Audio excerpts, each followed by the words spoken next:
Ready for Ayrshire has brought together VASA, TACT, CVS and East Ayrshire Volunteer Centre, creating a brand which we hope will provide a more joined up approach to our collective support and resources for the sector in Ayrshire. We believe that as a group we have access to the skills to make a difference in what is exceptional and challenging times. Welcome to the first Pan-Ayrshire Third Sector Conference held in the Park Hotel, Kilmarnock on Wednesday the 6th of November 2019. We were delighted on the day to introduce our keynote speaker, Aileen Campbell MSP, Cabinet Secretary for Communities and Local Government. Here's what she had to say about our approach. Really pleased to be with you for today's inaugural Pan-Ayrshire Third Sector Conference. It provides a really useful platform to consider what more can be done to collectively improve outcomes right across Ayrshire and capitalise on the opportunities that exist. So a big thanks to the three TSIs who have joined forces to bring this conference together. It shows that Ayrshire is at the vanguard of collaboration, seeing the value in working in partnership and drawing the collective wisdom and expertise found right across Ayrshire. So while it's always easy to talk about partnership, it's quite another to have it working in practice. And so the work to bring all three TSIs together with a focus on the people and communities of Ayrshire is really impressive. And it also, for me, I think shows the third sector at its very best. Nimble, adaptable and willing to change in order to deliver better outcomes for the communities that you're part of. And so without a vibrant and flourishing third sector, it will be really difficult for us in Scotland to attain the vision and ambition of the National Performance Framework. So it's right that we do what we can as a government to support the third sector. And the collaborative work will enable the third sector to be strategic players within the Ayrshire Growth Deal, a significant opportunity for the region coming along with significant investment. But I'm really pleased that the voice of the third sector has been recognised as necessary within the partnership. Again, that is why the third sector does so well and is why your unique voice is essential within these new regional opportunities. And that means that we need to articulate the worth and impact of what the third sector does. And because you're not local government or national government, you have a reach and an authenticity in your communities that we cannot match. And that's why it makes complete sense for us in government to work with our vibrant and flourishing third sector and provide you with the national support and leadership you need to continue doing what you do and what you do well. The conference was about getting a better understanding of the Ayrshire Growth Deal and what it could mean to the third sector. And it was really great to see so many people on the day to listen to what this investment could mean for our communities. We identified three areas which allow us to build and strengthen relationships. These were the Ayrshire Growth Deal, community wealth building and community benefits. Here is Sharon Hodgson, lead for the Ayrshire Growth Deal, to explain a bit more. So the vision for the deal itself is for Ayrshire to be much more vibrant and outward looking, to be confident and attractive to investors. And hopefully when you look at the themes that sit underneath that vision, they are key sectors and key sites within Ayrshire that you all recognise and that you would expect to see. The projects themselves will focus on aerospace and space, advanced manufacturing, tourism and marine tourism, energy, digital infrastructure and inclusive growth will be integral to all these efforts. Opportunities to grow the economy and transform lives, but also just to tackle the inherent issues that you will all recognise and be much more familiar with than I may be. So, lack of jobs, lack of skills, poverty, health issues, inequalities, support to communities that you're all working with on a daily basis.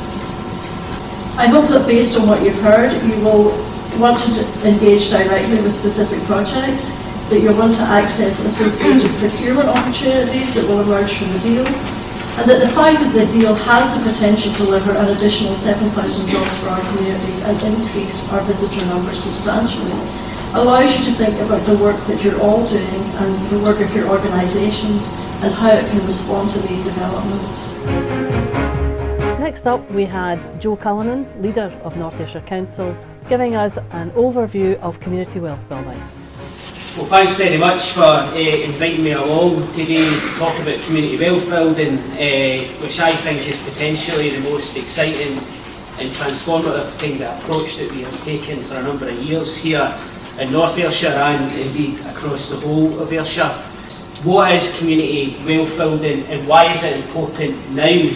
How that fits in with the Ayrshire Growth Deal and how we are starting to try and develop an Ayrshire anchor. So what is it about? It's about using the economic levers that we have in our own control to start supporting and developing our own local economy and stopping wealth leaking out. It's about making sure that the money that we do invest, whether it be through the Ayrshire Growth Deal or through procurement or through house building, etc., actually lands in our area and is an intentional approach to build an inclusive economy with the area embedded in it from the start. It's really important for people in this room today is democratic ownership of the economy. So as I said, we can have inward investment, but it doesn't always land. We can have local procurement, but it can sometimes still be with the private sector. But I think democratic ownership acknowledges and understands that actually the more inclusive forms of ownership are stuff like social enterprises. It is stuff like cooperatives, it's mutually owned businesses, it's small and medium enterprises, and it's municipally owned council companies. And that, I believe, is how we can generate community wealth and make sure that it stays within our area. Community wealth building and the third sector, I think that this is really key in terms of your role within it.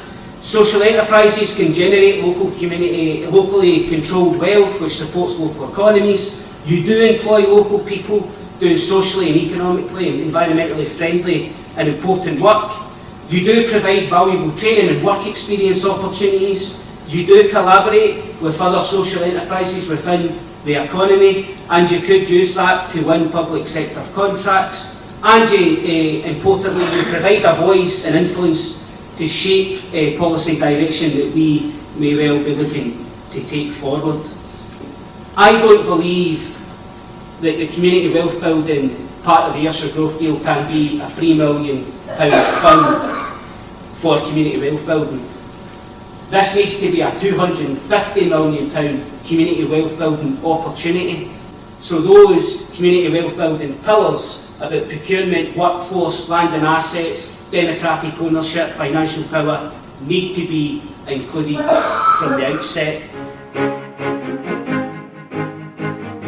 A key element of the conference was to raise awareness of the opportunities community benefits could bring. Community benefits is part of the procurement process where contractors commit to providing a range of benefits, opportunities the sector can tap into. This part of the conference illustrated what the private sector's role in delivering community benefits is. Ian Kent, Commercial Director with Morgan Sindall, demonstrated how community benefits has become a key part of their business ethos. Another contributor was MTech, a property services company. Unfortunately, their estimating manager, Stephen Duncan, couldn't be there on the day. His presentation, delivered in his absence, shows the work MTech have done to meet their community benefit commitments. In winding up the day, we asked delegates what they wanted to see going forward. Here are the top 3.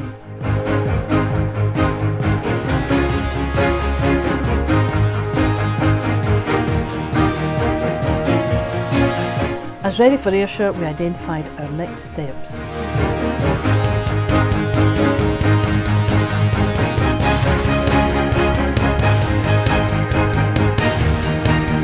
We'd really like to thank our speakers for making this, our first Pan Ayrshire conference, a very special day.